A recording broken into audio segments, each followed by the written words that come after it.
declare this meeting of the Regional Strategy and Policy Committee open.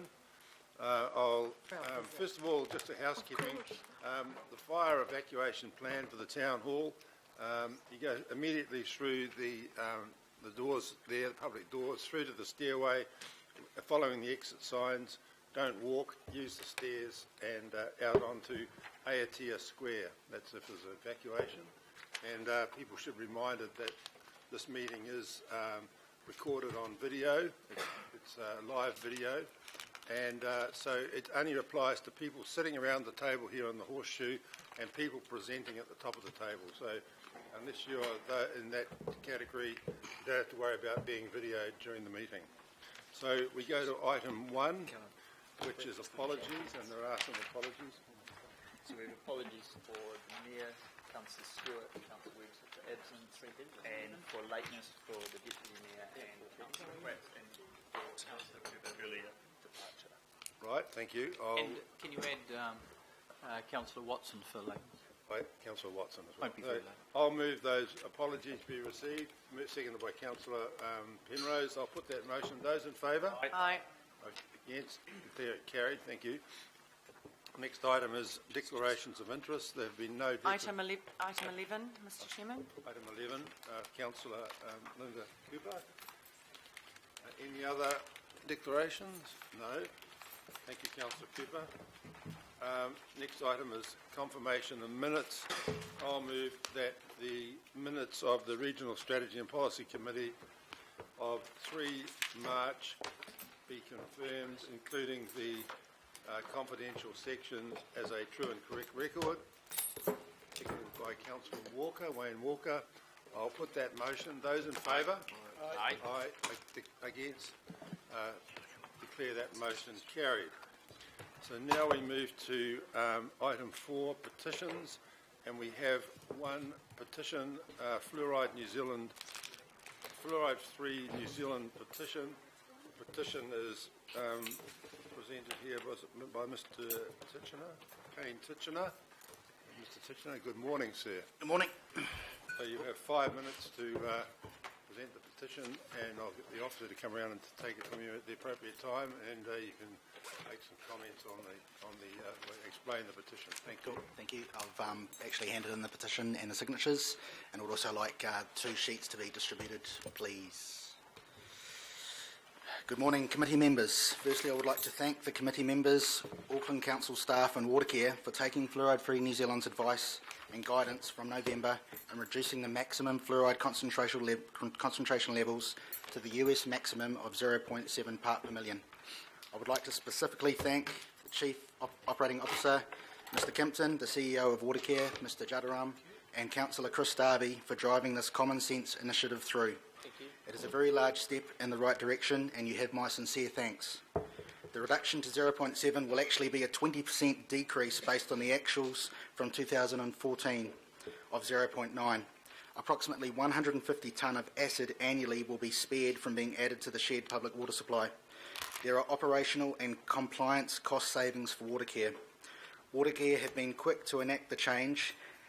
I have the last 4 months here of the fluoride readings, and you can see that there's been a steadily trend towards the 0.7. Several fluoridating councils around New Zealand have followed your lead and have recently reduced their target. There is, however, still issues at 0.7. The fluoride being added is still hazardous. Testing has not been done at 0.7 to determine whether it affects learning and memory, i.e. IQ.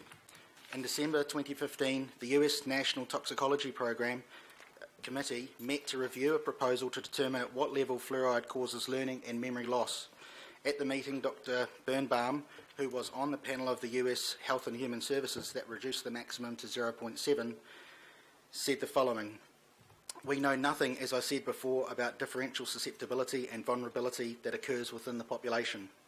This is from one of the top toxicologists in the world. I'd just like to repeat that statement again.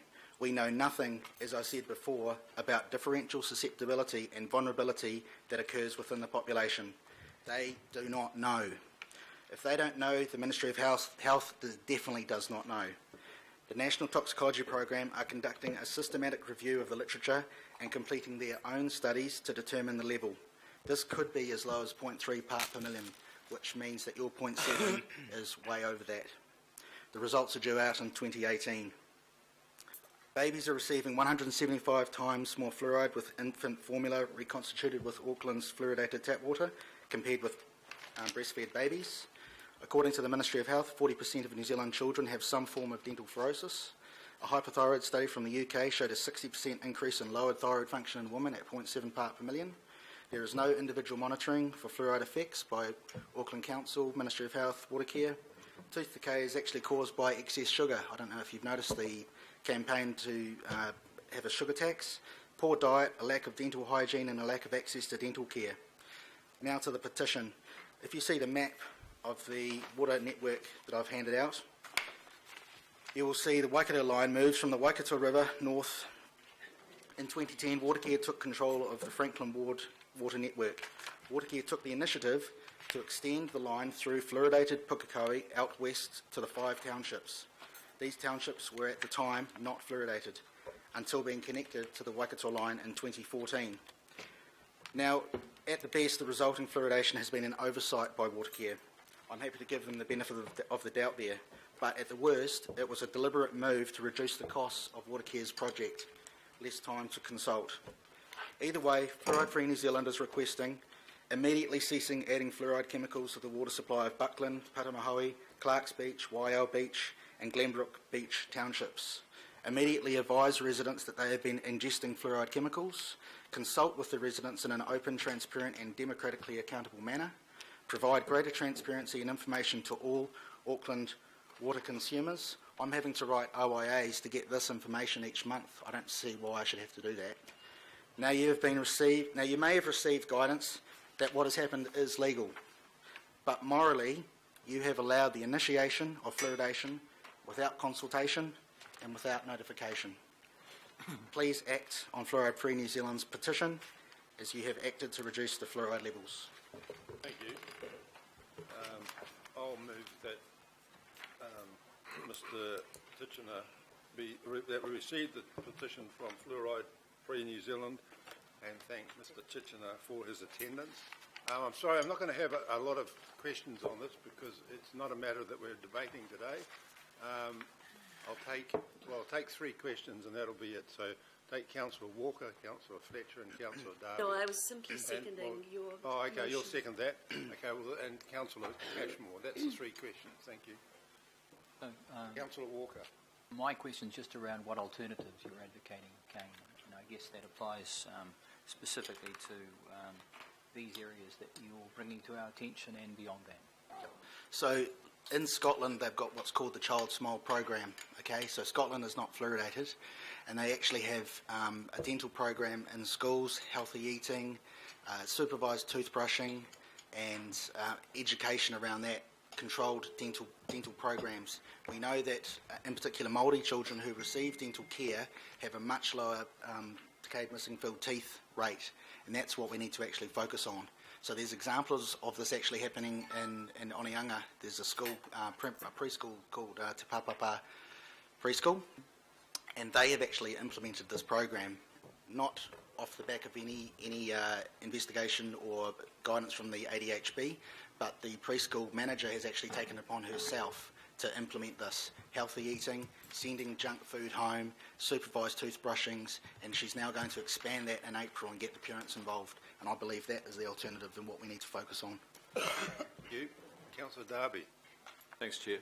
Probably a question more of Mr. Kimpton. If there has been fluoride added to a water supply without public consultation, and I don't know whether that's, I'm just taking Mr. Titchener's word at it, I haven't heard from Watercare on this, so what are the legal implications here? What powers does Watercare rely upon to add something to the water supply without maybe consulting the communities that are affected? Are there implications here? Is there something we need to pursue, check up on? So when we received the email from Elisa Hansen yesterday, I suspect a few, I certainly did, went back to Watercare and asked them this very question. So I think the best thing for me to do is to circulate their opinion, which was prepared by Rob Fisher, but they believe that and they've got legal advice to this effect, they believe that what they've done is within their abilities to do so and within the law. But I'll provide that opinion to you so that you can see it directly from them. Thank you. Councillor Cashmore. Yes, thank you, Mr Chair. And further to what Mr Kintim's just said, I also, with Andy Baker, immediately contacted Watercare yesterday, and this is Rob Fisher's reply. In short, water containing fluoride at levels less than the maximum acceptable value comes within the definition of drinking water. Watercare considers it has met all its obligations with regard to the supply of drinking water to the Franklin community at a cost of $116 million. So what people have to understand is that the water quality in Pukekohe and the outer suburbs and the little beachside towns was of not fit for purpose as potable water. Okay, and they brought in this system to solve that, and the High Court decision defining drinking water, which was from New Zealand Incorporated and South Taranaki determinations, the High Court in New Zealand, the High Court in New Health New Zealand Inc. and South Taranaki determined that water containing fluoride at level less than the maximum acceptable value will be potable water and come under the definition of drinking water. So that's the legal position for Rob Fisher. Okay, I have a follow-up supplementary on that. No, I'm sorry. We're not debating this. I said that. I think it is fundamental. This is questions, Mr Chairman. I've said already you didn't. No, but you cannot do that. Before. I've made the decision, so I'm going to put the motion. Is it the intention of Watercare to fluoride the Onehunga supply then on the back of that legal opinion? We're not talking about that, Councillor Darby, so I'm going to put the motion. Those in favour? Aye. Suppressed. No. Declare that carried. Thank you, Mr Not Titchener, receiving the petition. for your Are petition. you going to notify the townships? Thank you very much. Thank you. I'll go and have a question. I'll now move to It's a fundamental problem there. Items to receive a petition, isn't it? we now move to item number 5, public input, and we have Robin Hooker.